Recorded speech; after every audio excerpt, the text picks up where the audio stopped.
श्री कृष्ण कहते हैं कि जो घड़ा आधा भरा होता है वह ज्यादा बचता है और जो पूर्णता भरा होता है वह मौन रहता है। मौन मुख से नहीं मन से होना जरूरी है। सही जगह और सही वजह पर बोलना जरूरी है, वरना चुप रहना ही बेहतर है। ऐसा नहीं है कि बुद्धिमान व्यक्ति बोलना नहीं जानते, वह चुप रहता है क्योंकि वह जानते हैं कि उन्हें कहाँ बोलना है।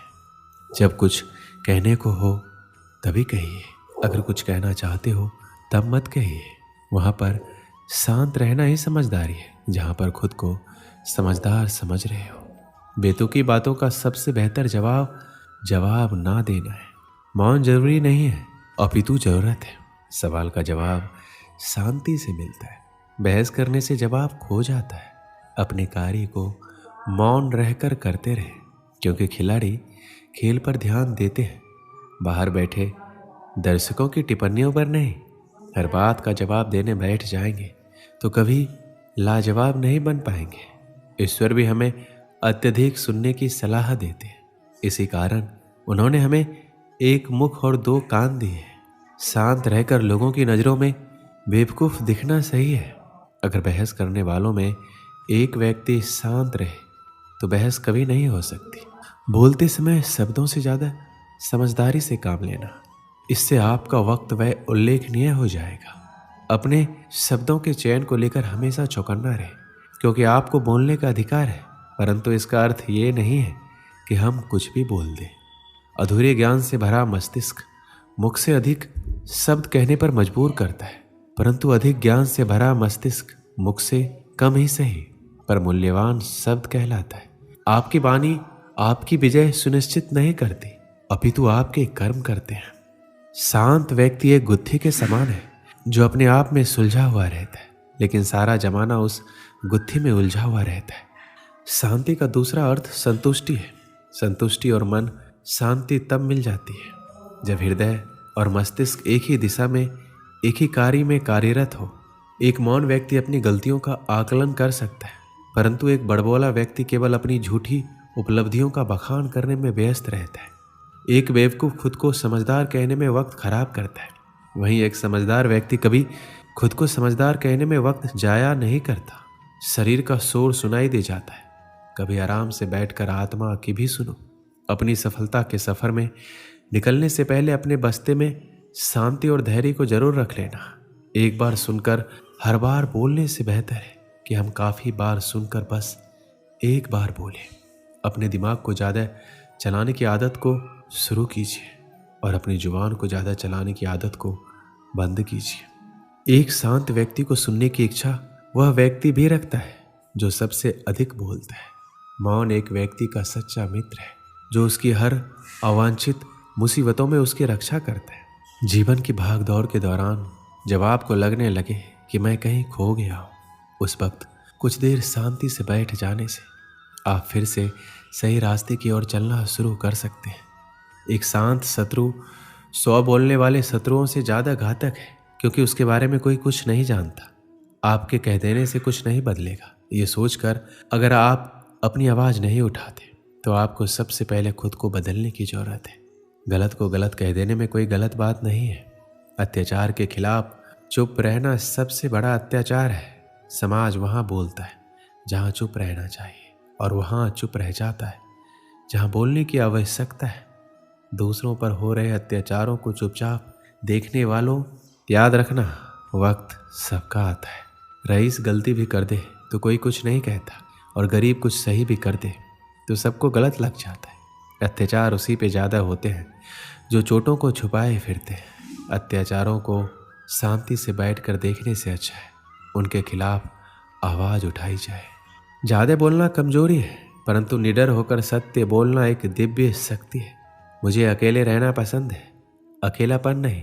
सुकून से बैठकर दौड़ भाग के दिन याद करना मुस्कुराहट भी देता है और शांति भी।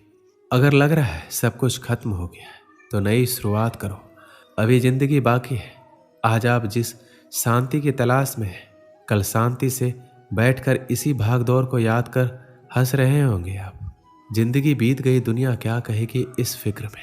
बाद में पता लगा दुनिया को अपने सिवाय किसी की फिक्र ही कहाँ है। जब बयान करता रहा अपने हालातों को, तब सब चुप थे। आज चुप क्या हुआ, सबको मेरे हालातों को जानना है। सलाह चुपचाप सुन लेनी चाहिए, पर सोच समझकर माननी चाहिए। दिल की बातें केवल दिल से सुनी जा सकती है, शब्दों से नहीं। दुआ वही कबूल होती है जो जुबान से नहीं, दिल से की जाए। बिना कहे ही जो सब कुछ कह दे, वही सच्ची मोहब्बत होती है।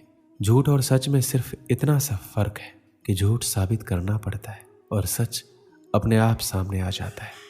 अपने राज को राज ही रहने देना, जब तक आप राज जानने वाले के सारे राज नहीं जान जाते। लोग सुकून को दौलत से खरीदने की सोचते हैं और दौलत के चक्कर में ही उनका सुकून छिन जाता है। कोई अचानक शांत हो जाए तुम्हारी गलतियों से, तो समझ लेना ये तूफान से पहले की शांति है।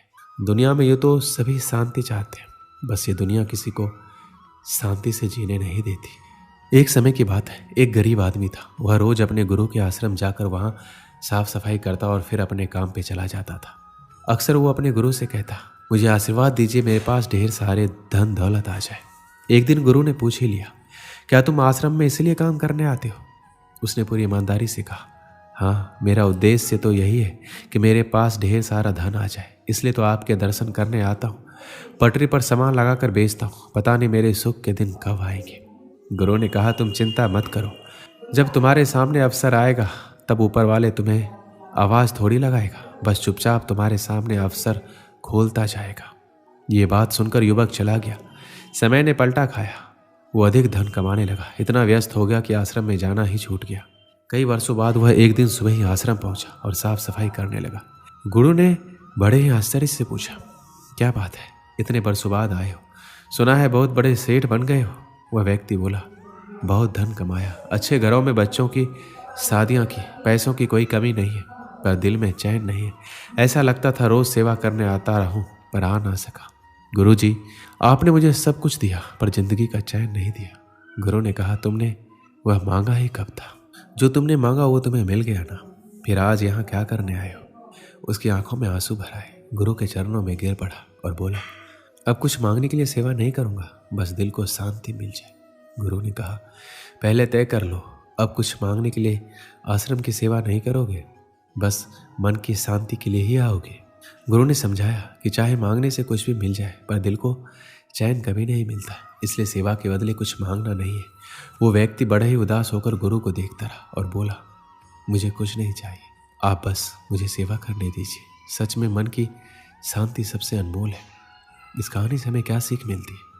मन की शांति सबसे अनमोल है। जो व्यक्ति अपने मन को शांत कर लेता है, वह किसी भी चीज़ के मुकाबले में धनवान होता है। जब व्यक्ति अपने मन को शांत करता है तो उसका सोचने का तरीका सकारात्मक होता है और मानव जीवन में कई प्रकार के तो अपने कर्म के फल के प्रति आस्तिक को नहीं छोड़ सकते, वो मार्ग के कोसों दूर है। अपनी इच्छा की शक्ति से अपने आप को नया आकर दे।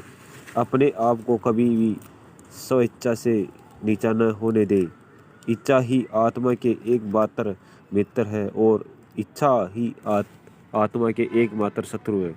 जिन्होंने खुद को जीत लिया उनके लिए इच्छा एक मित्र है, लेकिन यह उन लोगों का दुश्मन है जिन्होंने अपने भीतर आत्मा को नहीं पाया है। स्रोत वास्तविकता उन लोगों की चेतना में प्रकट होती है जिन्होंने खुद को जीत लिया।